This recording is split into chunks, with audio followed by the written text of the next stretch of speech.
Welcome to Widowed Too Soon. This is Michelle Bader Ebersole, and let me be one of the first to tell you Happy New Year.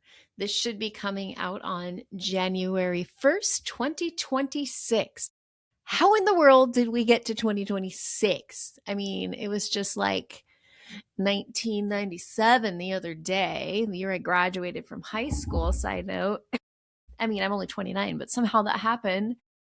Anyways, I just wanted to share some things with you. I apologize that the week of Christmas there were no episodes. I was just in the midst of so much wonderful family stuff that I just didn't get to the episodes, and that's okay. You know, we got to take care of our families before everything else. I want to give you some updates. And then the topic that we're going to talk about today is healing is your job. And 2026 is your year to do that. We're going to get into details about that. First, I wanted to share some exciting things. A few weeks ago, I don't remember if I shared it on the podcast. So if I did, you get to hear it again. But my book, Widow Goals, Steps to Finding Peace When You Lose Your Spouse, reached over 1,000 copies sold. So that's really exciting. None of my other books have ever done that in their entire career. But in 6 months, my book did that, which is super exciting. People are also buying the workbook and the leader's guide, which tells me people are going to start doing groups, which I'm so excited. Also, yesterday, I got a little notification on my phone that said, congratulations, you have 1,000 followers on Spotify for your podcast. So that was cool. It's only taken me 4 years for that, but hey, but that's not including all the people that listen on Apple and all the other places, but specifically Spotify has a 1,000 followers. So I thought that was kind of cool. So thank you to whoever was my 1,000th follower and to all of you.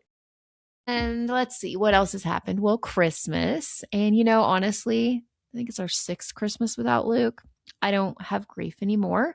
But if you're listening to this podcast, you're probably newer and you probably did. So I just want to tell you it's not always going to be as bad. As you've heard me say in the other podcasts, we always combine new traditions with old. We have Cinnabons, just like when Luke was alive, but yet now we share favorite Christmas memories. Okay, this is what I shared this year. So our very first Christmas that Luke and I were married, so we'd just gotten married. We didn't know about the cancer yet. We were about to find out. He'd gone to the doctor and stuff, but we just got married, just gotten pregnant, and it's our first Christmas, so I'm emotional. And I open up this interesting shaped package, and it's windshield wipers. And I started crying, and he was like, "What? Why are you crying?" I'm like, "Why are you getting me windshield wipers?" He's like, "'Cause you need them for your car." I'm like, don't ever get me something I need. And he also got me some other things, but he got really good at gifts after that. He was so good at all the different jewelry he would give me and surprises and things. But that is a funny memory. I mean, let's give him some credit. He was 25 years old. Brains aren't fully developed. So that was my memory. I shared this here with the kids and Joel. And anyways, we had a great Christmas. My favorite part was having all 3 of my kids home. So only my youngest lives with me full time. My oldest, Hayden, has an apartment. Haley is in college, and then Peyton lives here. So it's very rare to have all 3 of them. But Hayden came and stayed 2 nights with us, which was really fun. So we had everybody over on Christmas Eve and with like my family, like my brothers and their families and my parents. And we did a gift exchange. And then we did like Christmas Olympics where you have to take a straw and like suck up marshmallows and get them in a bowl as fast as you can. We did Hungry Hippo where you put these cups on your hands and pull in the marshmallows. And we just had a really fun time that day. It was just fun being with family. And then that night, so my dad and I, since I was a kid, have made homemade noodles together. It was my grandma's recipe.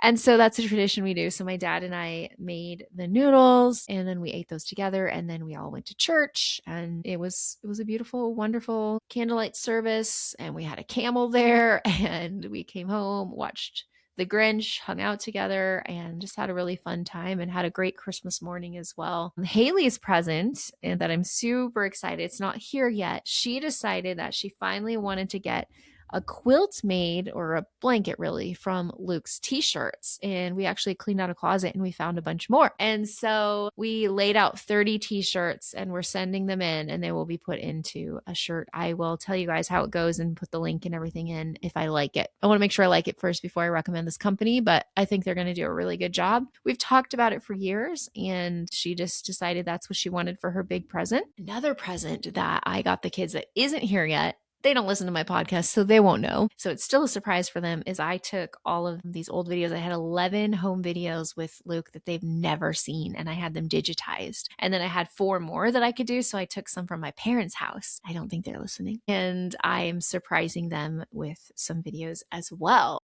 From when I was a kid. So still waiting. It's like 4 to 6 weeks. Even though I ordered it on Black Friday, it's taking forever to get here, but super excited about that present and all of that stuff. So it's been a fun Christmas. The day after Christmas, the kids got up early and flew out to Oklahoma, which is now where Luke's family lives, like his sister and his and the kids' grandparents are out there and cousins. And so I'm actually picking them up today. As I record, it is December 30th, 2025, and this is actually Luke's birthday. He would have been 48 today, but he lived to 42. I think it gets weirder and weirder the more time that goes by, the older I get. I remember the year I turned 42 and it was like, whoa. Or the year I turned 43 and I was like, oh my gosh, I am older than him. And now to be so much further, I mean, I'm 29, but whatever. But to be so much further than him is really crazy. To be like, wow, he died at 42 and he would have been 48. So had a little grief this morning looking at his pictures, felt the grief, let yourself feel it. What we feel, God can heal.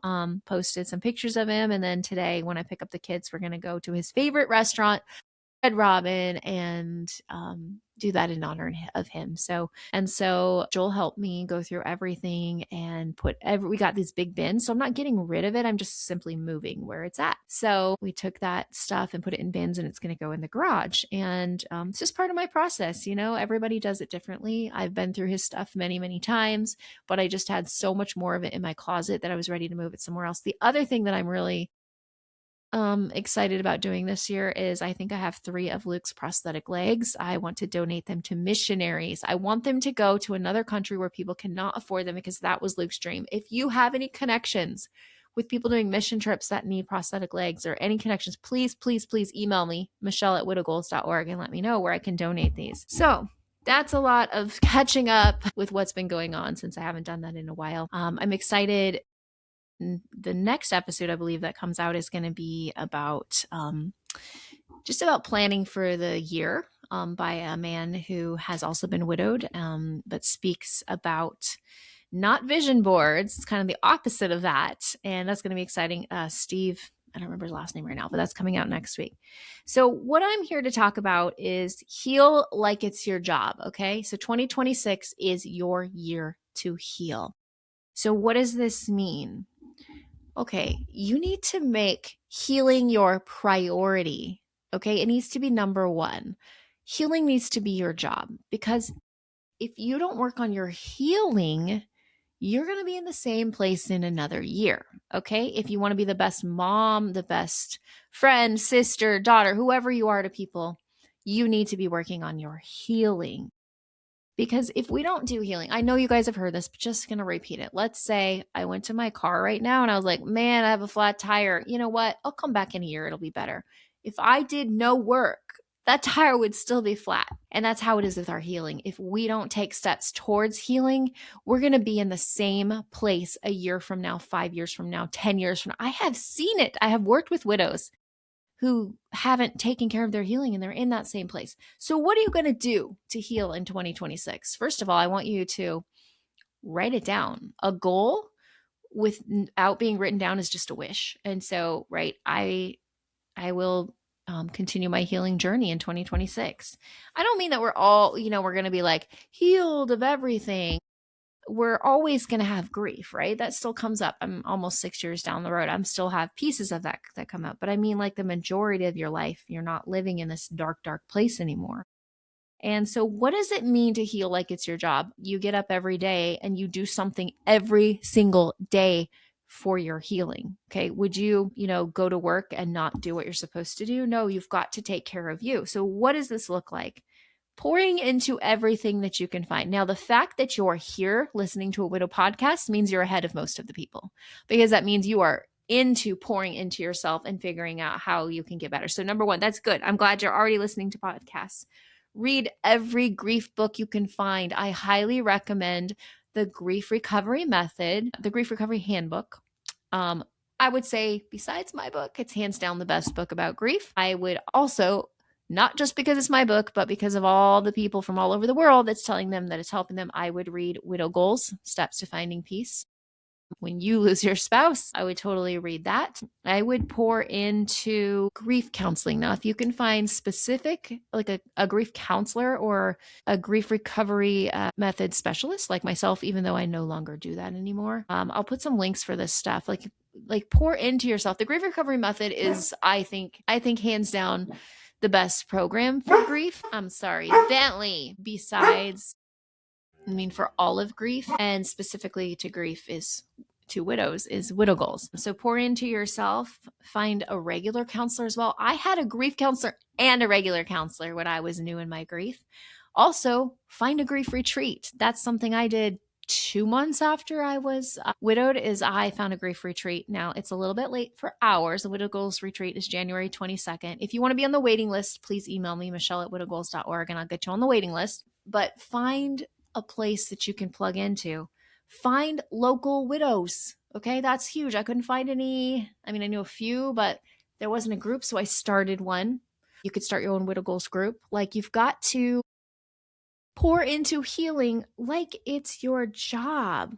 I want you to be doing something every single day. So say to yourself every day, what am I doing today to help my healing? And then do something. Do something. You need to take it seriously. And then the other biggest thing, obviously, for us as Christians is pouring into God. What does that mean? That means, for me, it's a couple big things. One of them, turning on worship music, laying on the floor crying. That was so big for my healing. And then also reading God's word. He has a lot of good stuff to say to us. An easy way to do that is get the Bible app, YouVersion Bible app, and you can go to specific plans. You could do one for grief. You could find one for grief.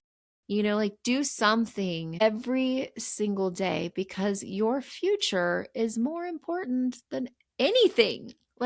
Your future, you being the best you that you can be, so that you can be the best you can for other people and for what God wants for you. That's really the best way to be. And so I want to encourage you, wherever you're at, make yourself a priority. Make your healing a priority. Look into something today. And speaking of that, like we've been doing on the Thursday episodes, my book, Widow Goals, Steps to Finding Peace When You Lose Your Spouse, actually has a chapter about some of the stuff we're talking about. It's about consider grief counseling and other programs. I'm telling you, it's one of the best things that you can do. So this is chapter 20 on page 127, if you have the book. And here's kind of another example.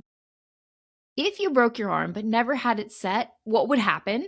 It wouldn't heal properly. It would remain damaged, crooked, and likely painful. And then I go into the flat tire thing. That's what grief can look like when we leave it untouched. And that's why one of the biggest myths we need to stop believing is time heals. I used to believe it myself. I even told others the same thing, but I learned the truth. It wasn't time that was healing me. It was what I was doing with the time. If I had waited and done nothing, I would have stayed stuck just like the flat tire. I would have remained broken in ways no amount of wishing could fix. So how exactly do we heal? We make our healing a priority. I've met so many widows who are in the exact same place emotionally 5 or 10 years later after their spouse's death. At first, I didn't understand it, but the more I studied grief and walked through it myself, the clearer it became. Some people never do the work, or they don't access the right tools. And then I just go into some of the stuff we've been talking about. Find a counselor, join a program, do the work, look up resources, talk to someone. Really, I'm telling you, you are so important, and who you are and the plans God has for you for the future are so important. What we feel God can heal, it doesn't matter where you're at, grocery store, walking down the street. I don't care where you're at. If you feel it and you need to cry, cry. Your healing is more important than what anybody thinks of you. This is your job. Your job is to pour into yourself so that you can be the best version of you, so that you can do the things that God has put before you. What if I had never poured into my grief? I had never poured into my healing. Where would I be? You wouldn't be listening to this podcast. We wouldn't be doing a retreat. I wouldn't have written a book. If I had decided that my healing doesn't really matter, my whole life would look different. And that's not to like brag about me, that's to inspire you that God has plans for you. And he wants to reveal those, but he needs you to work on your healing in order to take that next step. So I really want to encourage you that 2026 is your year for healing. I'm so excited about where God is going to take you. And I think that's all I have for today. These are just my short little episodes. And let me pray for you. God, I just thank you for every single person listening today. Continue to heal the cracks of their hearts, God. I just pray that this new year, 2026, is an amazing, amazing year with you, and that you do heal their hearts and you show them how to do that. You put opportunities in front of them even today in order to heal. And I just thank you for all that you've done. Amen. All right, everybody. I hope you have a wonderful, happy new year, and I'll be talking to you soon. Bye.